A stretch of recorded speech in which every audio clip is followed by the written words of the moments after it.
All right. Hello. Welcome. So Good glad morning. you could join us.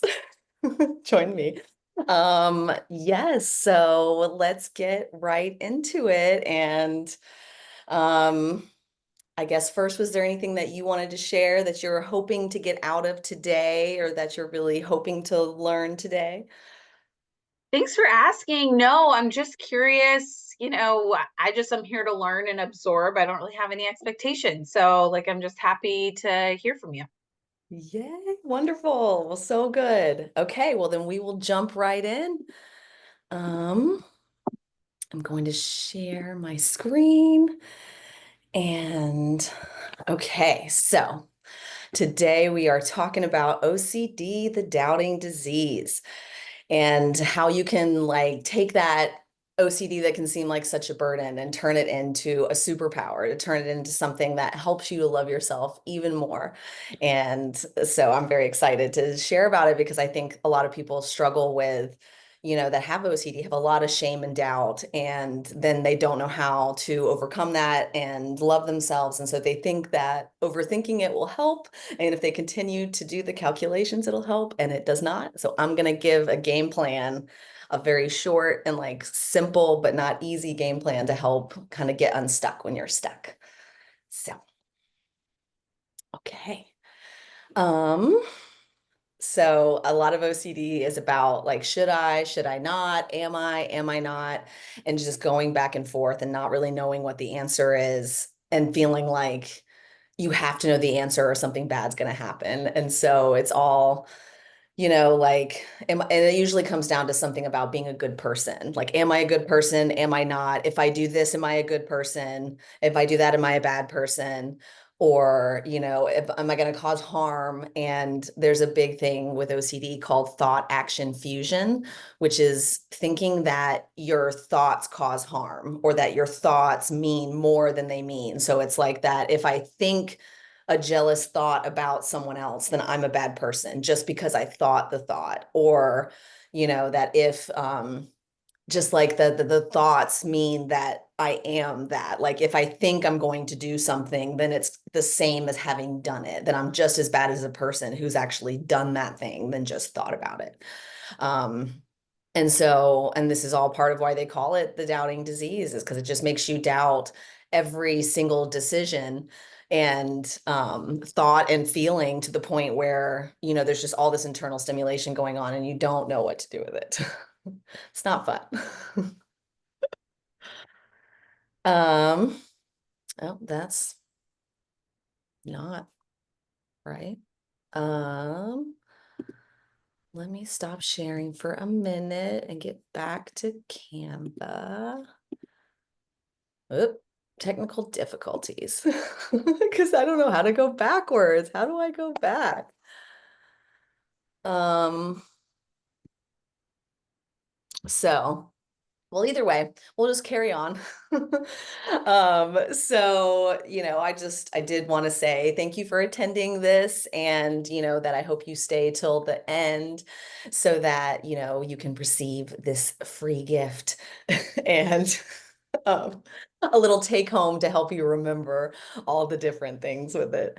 So, um, okay, so getting more into the, I guess I wanted to just stop and ask if there were any questions first off about any of the things about OCD. Were there things I could clarify more about how to know if it's OCD or not? Yes, Keisha. Well, you talked about, your thoughts being separate from you, but also I know that I've been reading a lot about self-talk and how your thoughts have wings and your thoughts can become things. And so, it's hard to maybe, I don't know, have you had any experience with the line between those two things? Yes, that's a great question. And that's exactly what makes it so hard, I think. And like what we're going to get into a little bit, because of all that almost manifestation and the thing about how much power our thoughts do have. And so, and that's a big thing that I think gets OCD people stuck, is they almost know the weight of thoughts and feelings. And so they take it like they take too much responsibility for those things in a way. But that like the short, simple answer is like OCD is about intrusive thoughts. Like, so like the obsession with OCD is it's an intrusive thought that keeps coming and you doubted it at first, but then you start to believe it because it keeps coming. And so like the simple answer is if it's a thought that's coming that you know is not part of, like if it's coming from the outside, the goal is to not pay attention to it. You know, that like if it's an intrusive thought, but if it's a thought that you are trying to bring into existence, that you are trying to focus on, then that's what like we want. You can like over focus on thoughts, you know, and that kind of sense of, and that's a big part of EMDR that we'll talk about too, about like replacing the negative cognition with the positive. Usually the negative cognition with OCD is like, I'm gonna die alone, or I'm a bad person, and so I'm gonna be punished forever. And so, like, that's what we were wanting, is to not put the extra weight on those words and not believe everything we think, but then decide what we want to believe and put our energy into those thoughts. Like, I am lovable, you know, would be a positive cognition. Um, so yeah, Thank you. great question. Yes. Very good. Um, and so that, yeah, like, so obsession is the intrusive thought, or it's kind of like the fears. So it's usually an obsession about a fear. And then the compulsion is any action that we do that is trying to decrease the distress of the unknown. And like, that's how you define a compulsion, because it's typical to try and replace a compulsion with another compulsion. You know, like I'm gonna do this thing and then I'm just going to replace it with this other thing. And a big part that can be hard about OCD is a lot of those can be internal. Like even the compulsions can be internal. And and we'll get to that in a minute. I think that might even be our next slide. You led right into perfectly. Um, so sure, no, we're going backwards. Here we go. Um, okay. A little bit about me. I have been licensed in since 2011 in both marriage and family counseling and mental health counseling. And you know, I've had pretty much since I went into private practice in, I guess, 2017, I've had a wait list for clients and really trying to get it and see as many people as I can to help them. And I feel like this information needs to get out there to help people to see themselves differently and to help other people to see them differently. Because I was actually also diagnosed with OCD late in life, and I'm a therapist. And so there was a lot of the whole, like, I should have known this, and how did I not see it, and all of that. But, you know, it also was so empowering to find the one thing that had been missed, and then to have like pretty much kind of one solution for all of my problems that like I could apply it to, and to know that it wasn't me as a person, that it was the OCD. And that I had, you know, I've finally learned how to really like to learn how to trust myself more, to learn how to love myself. And I really hope to do the same for you as well. So for the game plan, we are going to, I'll tell you a little bit about my story.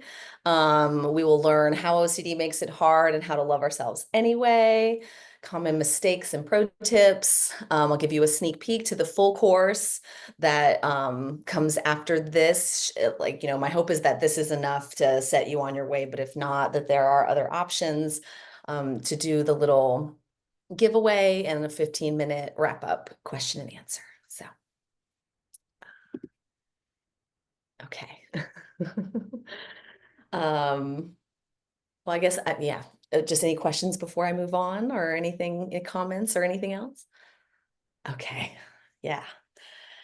So I, you know, it took me a really long time to understand and realize that about 90% of my time I was doing I call the calculations, like the obsession and compulsion of like, well, if this, then that, and if that, then this, and if, well, if I did this, then I'm a good person. I did that if I'm a bad person. And so if I did this thing, then I have to do this many good things to make up for being a bad person. And just going on and on about feeling my big negative cognition is feeling not enough, that no matter how much work I do on this, I still have to work on this, but just that like I'm not enough. And so I either am not enough, so why try, or I'm not enough, so I have to prove that I'm enough, and kind of cycling back and forth between those two. But that memory hoarding is my biggest type of OCD, which is replaying past events, trying to make them right, or trying to like understand them, or like maybe if I replay this event, I'll realize I didn't sound as terrible as I thought I did. Or maybe if I replay this event, I'll learn something from it that I didn't see before, and then it'll all be okay. Or if I maybe if I just keep replaying it, then that's the punishment I need, to make me be a better person next time or something. It just the memory hoarding is just like spending so just replaying over and over. No matter how many times I replay them, they don't make me feel better. But the OCD tells me if you just replay it one more time, like you'll figure it out or it'll be better. And it's really hard. And another piece of it is just right OCD, which is one of the hardest ones to identify. And it goes along with perfectionism OCD, which is a form of OCD. Like the fear of not being perfect and something bad happens. Like if I can be perfect, then I won't be abandoned. If I can be perfect, then, I can prevent my family from falling apart, or, just all these different kinds of things. And so, but the just right OCD is kind of, it doesn't feel right. Something doesn't feel right in your body or your thoughts, and you have to do whatever your specific thing is to make it feel right until it feels right, but it never feels right. So you just keep doing it. And that's a big part of like substance abuse, and like eating disorders are OCD, where it's like something doesn't feel right. And I think if I can just do this one thing, then I'll feel better, but I do it and then I don't feel better, but then I just keep doing the same thing again and again, because the OCD tells you like if you just keep doing it, you'll feel better, but you never do.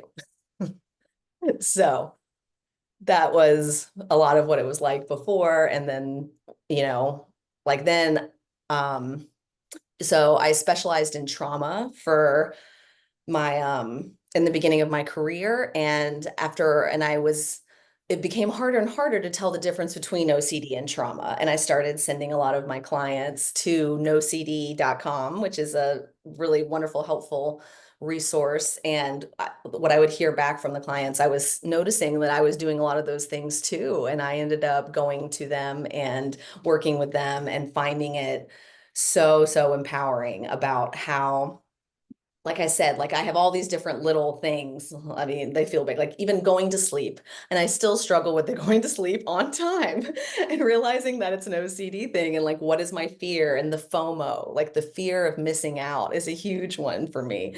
And so that whole idea of like, okay, I'm afraid of missing out. And I'm going to teach you all the skills about like how I walk myself through those fears differently now, because the whole point of this is like, we're not trying to rationalize with these fears. Like maybe we'll miss out, maybe we won't, but ultimately, like all I can do is respond to the fear differently. Whereas before I would respond to the fear of missing out by being like, we have to have a good time and we're going to stay up all night and we're going to have the best night ever, and try and force it to be this. It's like, no, we can, that like me trying to force it to be at the best night ever usually ends up it being worse. That I have to accept that kind of stuff. Um, so now I'm able to notice sooner, like I still do the memory hoarding and I still do some of those other things, but I'm able to notice it sooner and come back to myself sooner, forgive myself for doing it, come back to myself and actually move into action that is helpful. And I can't wait to teach y'all how to do that too. So, all right. Um, so some OCD statistics. 90% of people with OCD have another disorder. And so this is part of what makes it so hard to identify, is because usually the other disorder is more like clear, or it's just like everyone focuses on the one kind of on top, or the one that shows the most, and doesn't see the one underneath, and can be like, why can't you just let this go, or all the other stuff that some people don't understand when they don't have OCD, that leaves people with OCD feeling like there must be something wrong with me. That's always the message that gets internalized. And that it's one of the most undiagnosed disorders, that like this study showed that 50% of doctors miss it. Um, and that like that they just don't diagnose it, they diagnose the other things and they miss the OCD, and it just goes so unnoticed, and leaving again the person who has it to think that they're the problem. They tend to think like the provider will diagnose them with something else and then be like, why isn't this other thing getting better? And then the person with OCD thinks it's like, oh well, it's just me, my anxiety or depression is just like I just can't handle it, or I'm somehow like lazy or can't be fixed. And that's the message that gets sent. And then that OCD first appears most often from between ages of 8 to 12 years old, and also postpartum, that this is a big part of what postpartum depression is about, and the OCD kind of piece of it. And especially like the feeling, like the fears, the intrusive thought of the fear of I'm going to hurt my baby, or if I get close to the balcony I'm going to drop them, or all of those fears, and how much that then becomes like an overwhelming feeling of something bad's going to happen. And then the person like and then that people, if people try and treat OCD with other ways, it tends to make the person feel worse and more hopeless, even in a way of like, this will never go away, or I'll never be safe. And so the hope is to really help people to realize when this comes in, um and helping. And I like to talk about it too, like that 8 to 12 year range is like that this is middle school. That this is when the prefrontal cortex first comes online, and they teach us with like in play therapy training that like you can't do talk therapy with a child under like depending on the child between 8 to 12, because they literally don't have that abstract reasoning. The prefrontal cortex is our ability to see ourselves from the outside. And so it's that before then we're just like animals, we're just one with the universe and everything like that. But that when this prefrontal cortex starts coming online, we realize like, oh, this other people might see me differently than I feel on the inside, but I also see them this way. And then they start seeing social order and all that. And that's what makes middle school so terrible in certain ways. But it's also like that's where, and that's the part of us that we usually need to go back to and work on when we're working with OCD. It's going back to our own middle school selves, and how we learn to love them and accept them is a huge part of this, and that kind of shadow work of learning to love the parts of us. um, and and this was, and middle school for me was a big place that OCD did come out, where looking back, and again with the memory hoarding and all the different stuff, where I would see someone's expression like shift or something like that, and I would assume the fear was, oh my God, I'm a bad person and they're mad at me. So I would compulsively ask, are you mad at me, are you mad at me, are you mad at me, to try to get assurance, because seeking assurance is actually a compulsion. Like, so me saying, are you mad at me, and trying to get them to say they're not mad at me is actually a part of me seeking assurance. And but that they can never give me assurance, because no matter how much people tell me like, oh, we're not mad, like the OCD tells me, but they are, and they're just not telling you because they don't want to hurt your feelings. And and it convinces you that no matter what, like, and so that leaves both people feeling really disconnected, that the person with OCD feels like, oh, like this, something feels not right and I can't fix it. And the other person feels like no matter what I tell this person, they don't believe me. So what am I supposed to do? And it's so challenging, but how it can help with that idea of like that these middle schoolers, and how to like practice them coming back to themselves too, and realizing that this is something that everyone experiences, and to different levels, and that there is a solution to it, of knowing that like once knowing what it is and being like, okay, like there's nothing wrong with what anyone's doing, it's just it's the OCD is really helpful and empowering. So all right, let's get into some of the work about it. So practicing the pause. And this is one of those things that I think is so annoying in certain ways because it's like what so many different people say, or so many different like self-help or spiritual paths and all the kind of things, and how much that it does work though. And then why it's so hard for people with OCD, which is the pause between stimulus and response. So whatever the stimulus is, it can be an outside stressor, it can be a thought or a feeling from the inside, it can be any stimulus. Um, and then there's the response. And so what we're trying to do is just widen the pause between stimulus and response. So something can happen, and instead of responding right away, the goal is to pause and then respond instead of react. Like, so that before it's like, stimulus, react, stimulus, react. And so for me, if it's the fear of, oh my God, someone's mad at me, I'm going to ask them if they're mad, that would be the reaction. And so the pause would be, can I literally pause, for even just 2 seconds and not go straight into the compulsion? And giving that space is so hard because for OCD, like the uncertainty is the hardest thing.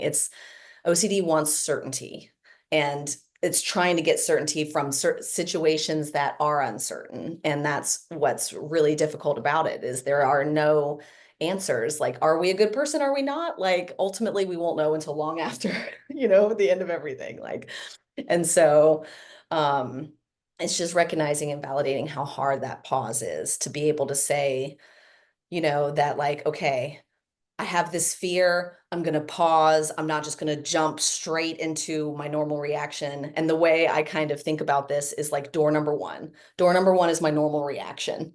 Like I see a flip of someone's face. I think they're mad at me. I ask. And so I can like, okay, so that's door number one. Literally choose anything else but door number one.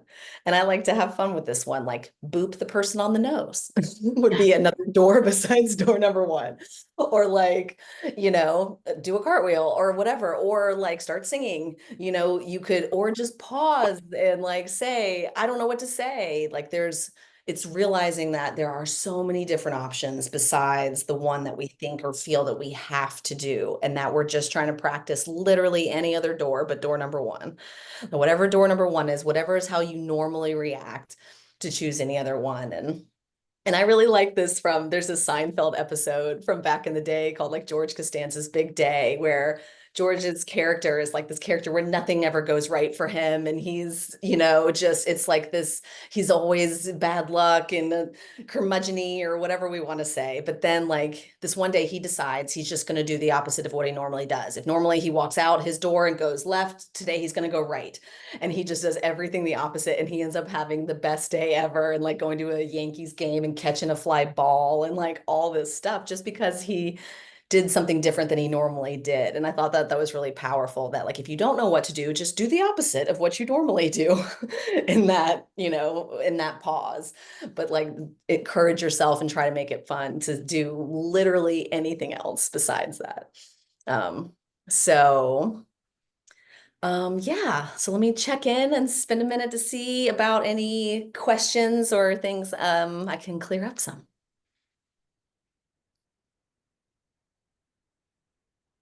I think I just need to hear more. Okay, good.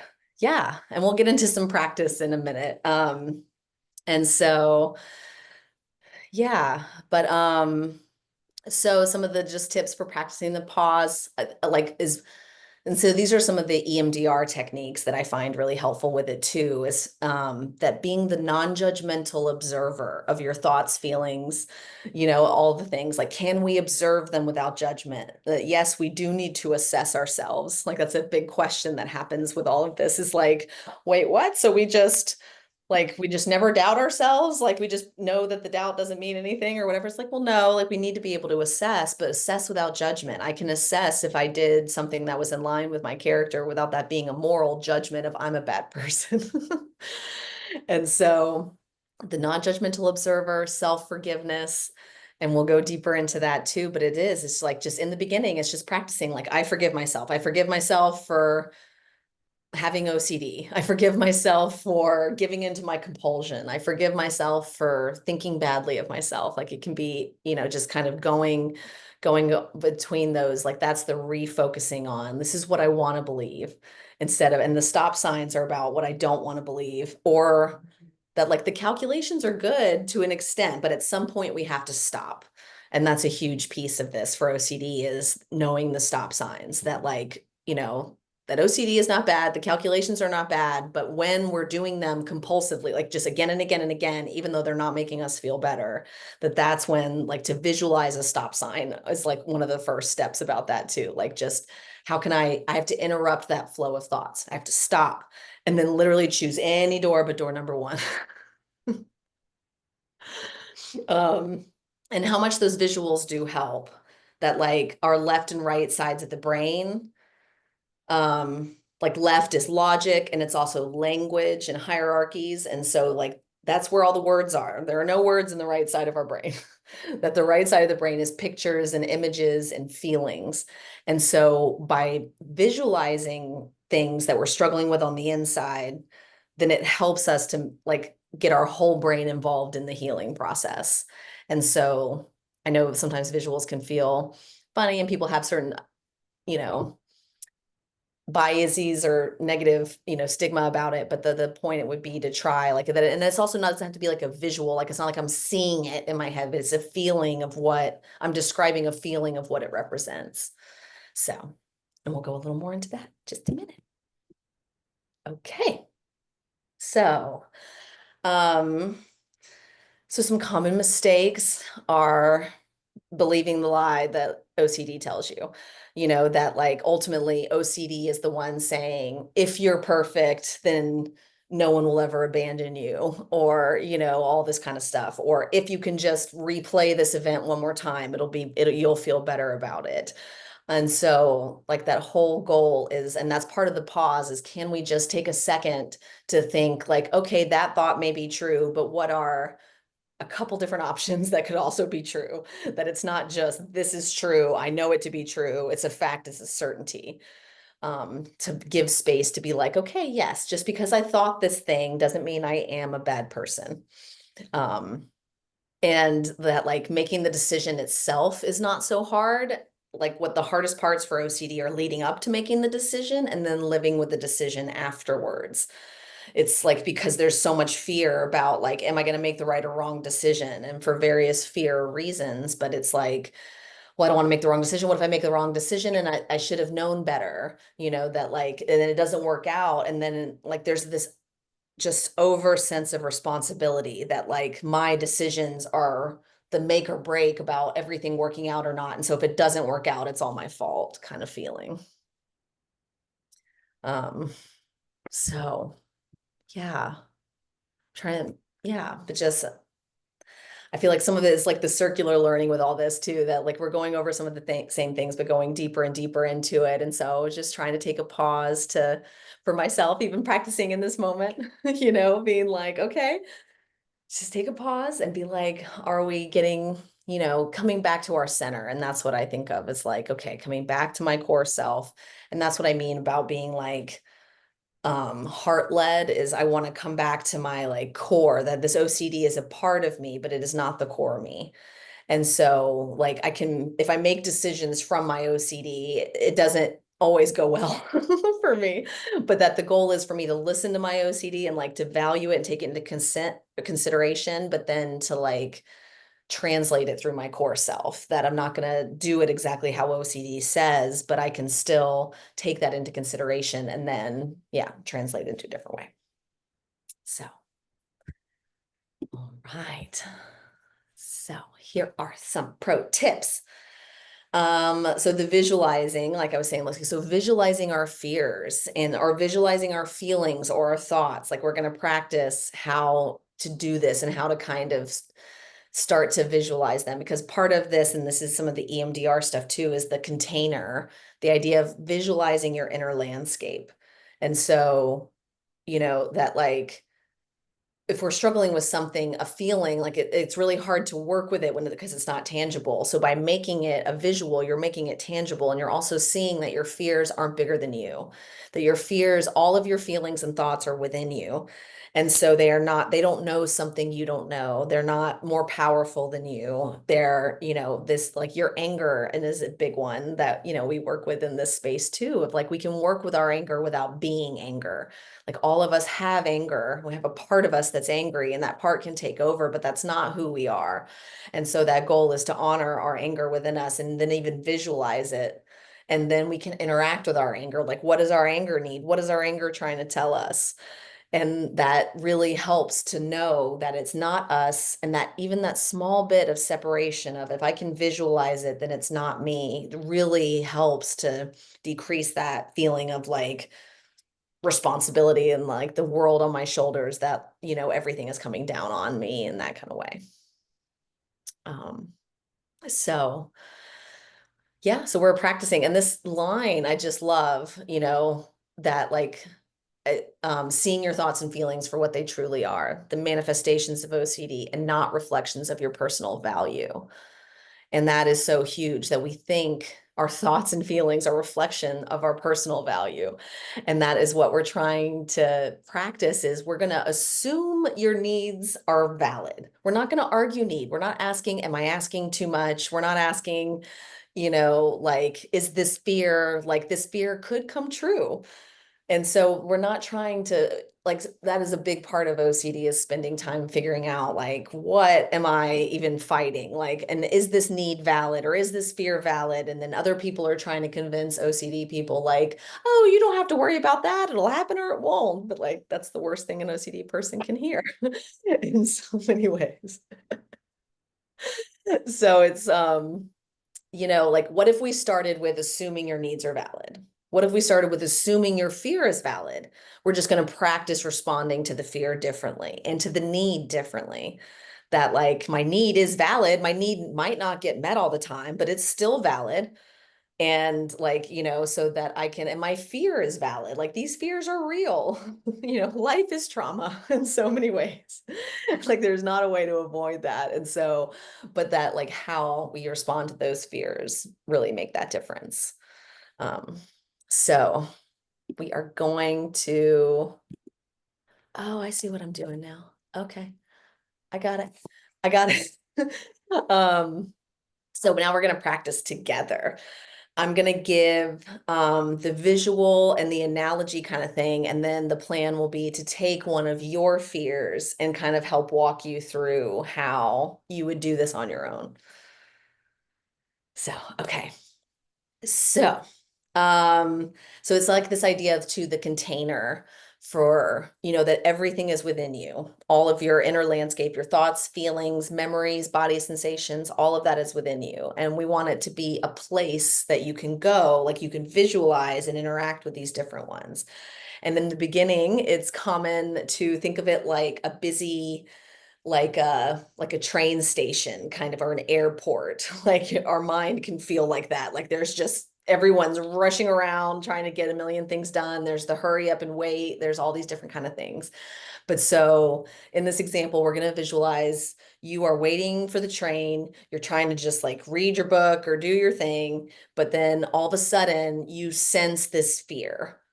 Like there's a person that is, like, for whatever reason, it's causing, like, sensing your fear is building up, and it doesn't matter like who or what this person is, but it's just, you're going to visualize them that this is your fear. And that, like, so what OCD tells you is, okay, I'm going to stare at this fear. I'm either going to stare at it or am I going to ignore it, is what OCD tells you to do. And so, like, but what happens if you stare at a person who's like, when you're at a train station and you start staring at someone, like being like, this is my fear, I'm going to stare at it. That probably antagonizes the other person. It's going to make them like, be like, what are you looking at? Or, like whatever else. And so, like, that our goal is not to stare at the fear and not to also ignore it, because then our fear is, can just creep right back up on us. And so our goal is to look at the fear and acknowledge it, to look left, to look right, and to go back to what we're doing. And That sounds really difficult too. I'm going to give a couple like of what you're doing with the looking left and looking right. And while that's EMDR and helping use both of our brain, you're asking yourself two questions. What is my fear in this moment? I'm trying to identify my actual fear. And I'm trying to go a couple layers down besides just I'm scared of this person. Like, what am I scared? I'm scared this person's going to attack me and I'm not going to be able to defend myself. Am I scared this person's going to attack me and I'm going to hurt them, even by defending myself? Like, there's a lot of different layers that it could be about, but it's not just this person. It's like, what is my fear? And it usually goes down to I'm afraid of a feeling. I'm afraid I'm going to be so scared that I'm not going to be able to handle it. I'm afraid something bad's going to happen that I'm not going to be able to handle. That's the real fear that's under there. So, what's my fear in this moment? And then, like, is it happening in this moment? So, like, am I being attacked in this moment? No. But even if I was, like, yes or no does not matter. The next question is, what can I do about it in this moment? Not tomorrow, not yesterday, like in this moment is to go back to. And that in this moment is so important. So, like, what's my fear? Is it happening in this moment? And what can I do about it in this moment? And that's what we keep going back to every time a fear and that, like, because it's like it's not just a fear popping up, it's that urgent feeling of if I don't do something about this fear right now, something bad's going to happen. And we're practicing like you don't have to do anything about this fear and nothing bad will happen. But that's the scariest thing to OCD. So, questions, or are you ready to do one of your examples? Yeah. Yeah. So, can you think of a fear that you have that you would like to practice addressing differently? Yep, I have one in my head. Okay. Do you want to share it with us or? I don't feel comfortable. Okay, yeah, no, that's totally fine. So the goal would be to visualize. So like you have this fear, and I think of trying to walk down a couple layers of it if we can. This is called going down the fear ladder. In the sense of like we have our surface fear, and then we try to ask ourselves, and this can be challenging, but it's like, what would be so bad about that? And we're not doing it as a judgment, but we're just saying, like, what would be so bad about this fear happening? And then trying to give like a one word answer and then go a little deeper and to be like, okay, so what would be so bad about that? And so like for me, if it's a fear of being a bad person, and a big part of that is like dying alone kind of thing for me. And so it's like if my fear is like, so on the surface, my fear is I'm going to make a bad decision and someone's going to be mad at me about it, or like I should have known better, or like it caused harm in some way. But that really what's afraid under that is that I am a bad person. And so I'm going to be alone forever. And so my goal is to try to identify a couple layers down if I can. Yes. And so, then and I'm thinking like maybe we can choose just like a because it's hard to talk about our fears. And that's what I wonder about. Like, I know how hard it is to try and like walk through some of these examples. And so I'm trying to think of a fear that feels a little easier to practice with too, where we can say, like, if my fear is I'm gonna get a bad grade on something, it's like the first thing that comes up, and it's like being able to say, okay, because like the two questions you're asking yourself are, is it happening? Is the fear happening in this moment? And either way, what can I do about it in this moment? And that one of the biggest antidotes for OCD is maybe, maybe not. And again, that feels really frustrating to someone with OCD. And like that's not an answer, but it is. It's like, am I a bad person? Maybe, maybe not. Like essentially, like either way. And what like helped me with it so much was like even if I'm a bad person, like if we can just give space for a minute to be like, okay, am I a bad person? Am I not? Can I answer that question instead of sit in the calculations? I realize that even if I am a bad person in this moment, my only choice is what I can do about it in this moment. Like if I am being a bad person, the only thing I can do is make a decision to be, to do something kind in the next moment. And that was really helpful for me of like that there's not this over judgment of time of like, if I do a bad thing, then I'm a bad person forever. Like I can feel guilt about doing a bad thing without feeling shame that I'm a bad person. And that's such a huge piece of that OCD is like, is that shame. And that is really what we're trying to disconnect from or like respond differently to. That like, if I did something wrong, I can feel guilty. I can feel bad I did something wrong, but that doesn't mean I'm a bad person. Like, what if we responded to our shame differently? Is really the whole point of this whole webinar in that way of like, you know, uh, the shame is going to pop up. It doesn't mean you're a bad person. So when the shame pops up, that's kind of like the fear. When the shame pops up, I can say, in this moment, am I being shameful? Yes or no. But either way, what can I do about it in this moment? What can I do? What is an action I can do that makes me feel good about myself? But that's hard again, because like that's where we get stuck, but we go to the next level for OCD, because then we're like, well, then what is it? What do I do that makes me feel good about myself? Or what does a good person do?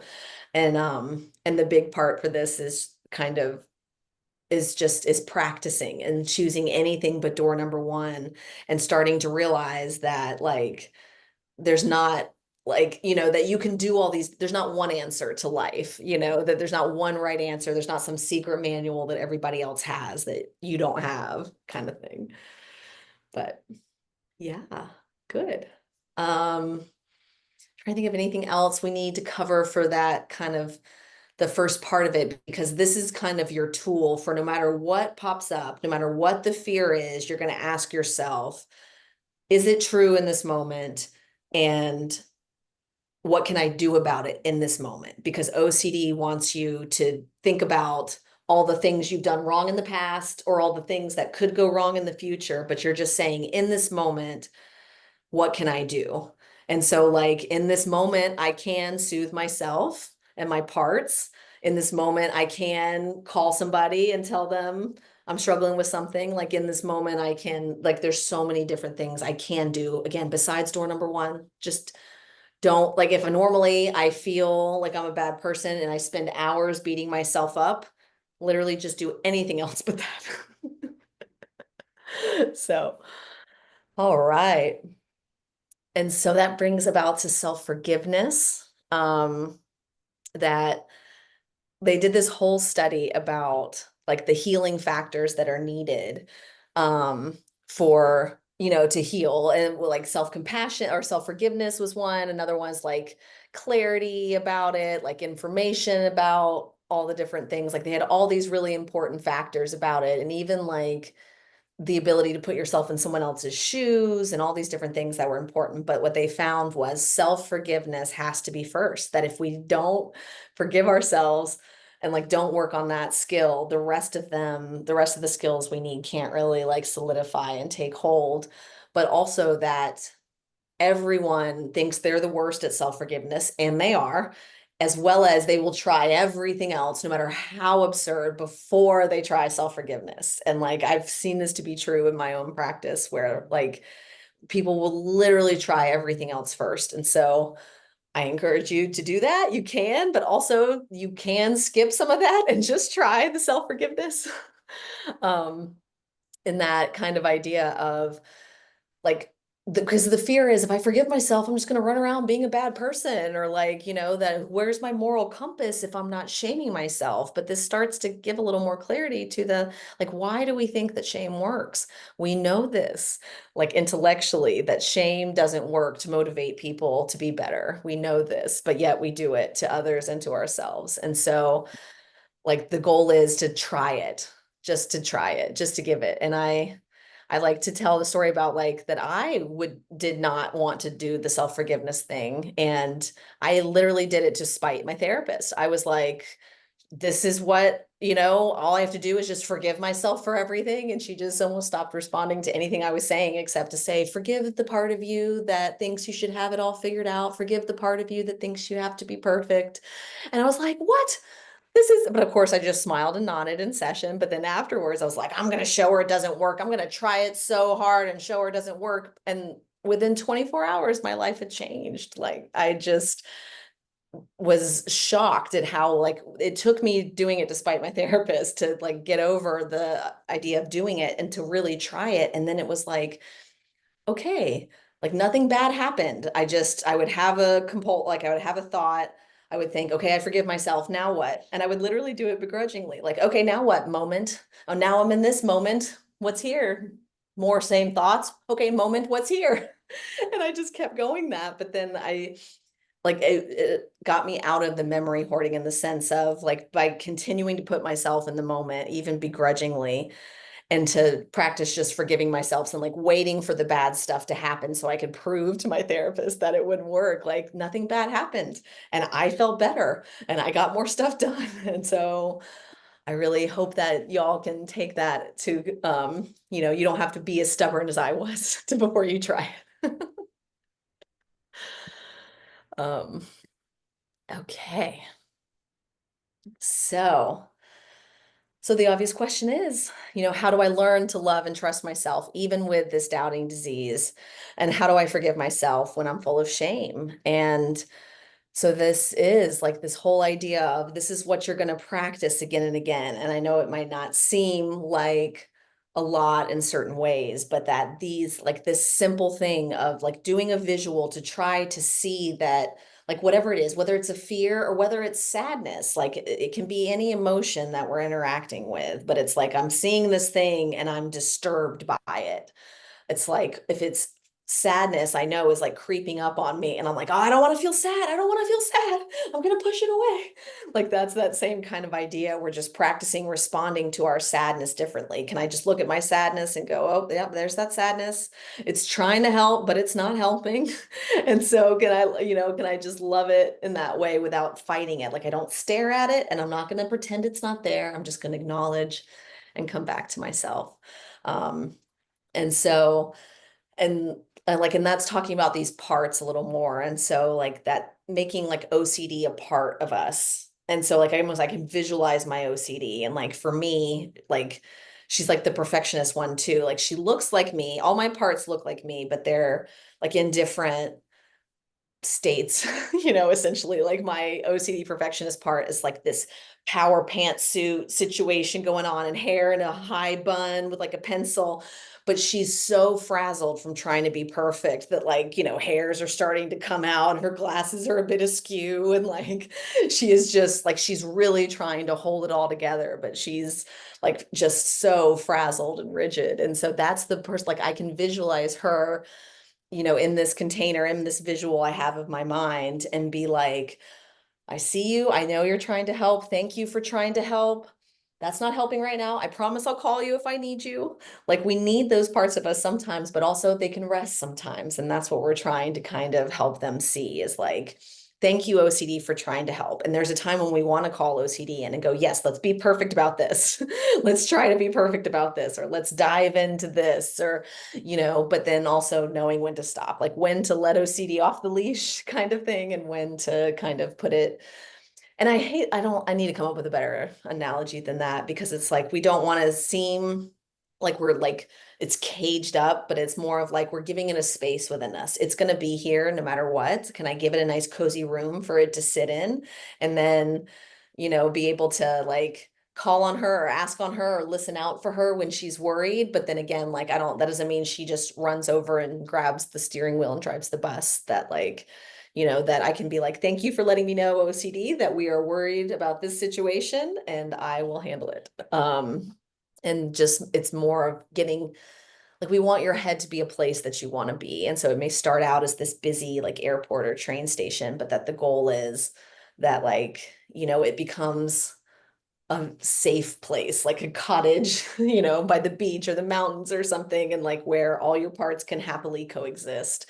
And when a fear pops up or when an emotion pops up that we don't want, we can just acknowledge it and welcome it in, but also not like let it take over in that way. So, yes. Um, so yeah, so some of the reasons you may have attended today might be because of being tired of like stuck in self-doubt and shame.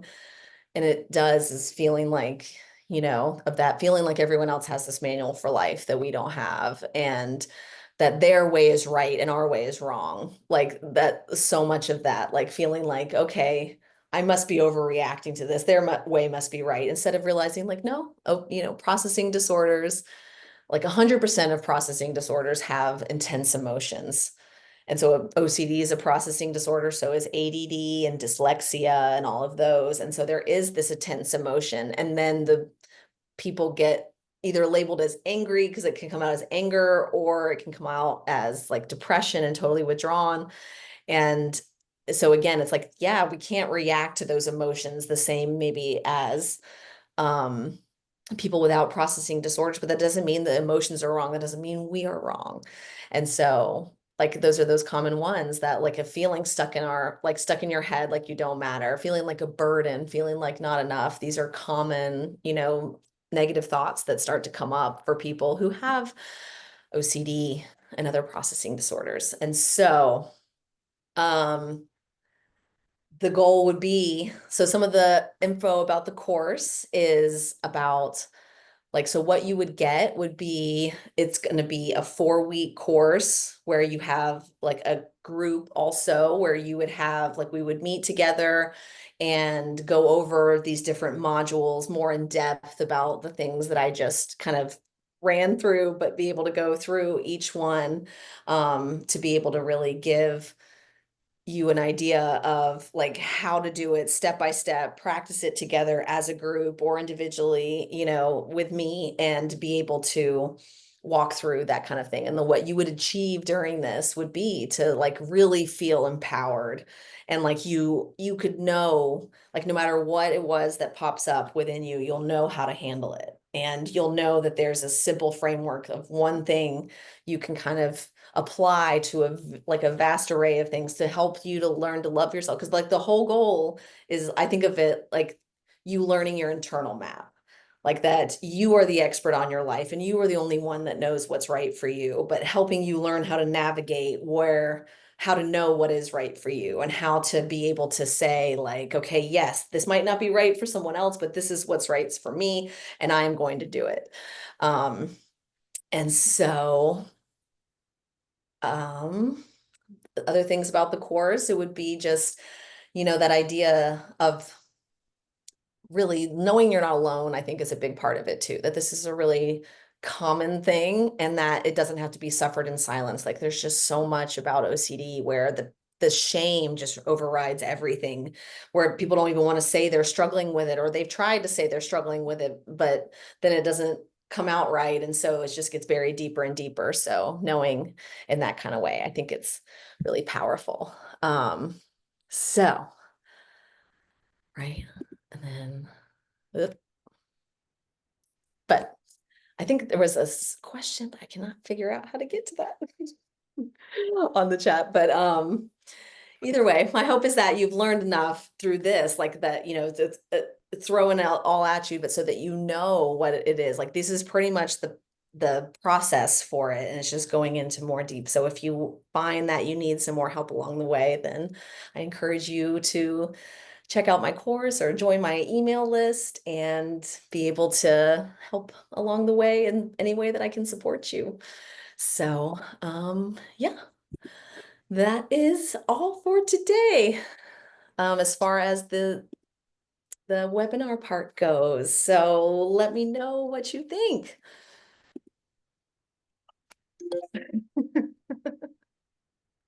Good job. How do you feel? Right. Let me right. Well, I guess. Oh, and how much is the course? I couldn't figure that part out. And let me stop recording. Oh, I don't know how to do that. Oh, here we go. It's fine. We can just stay recording.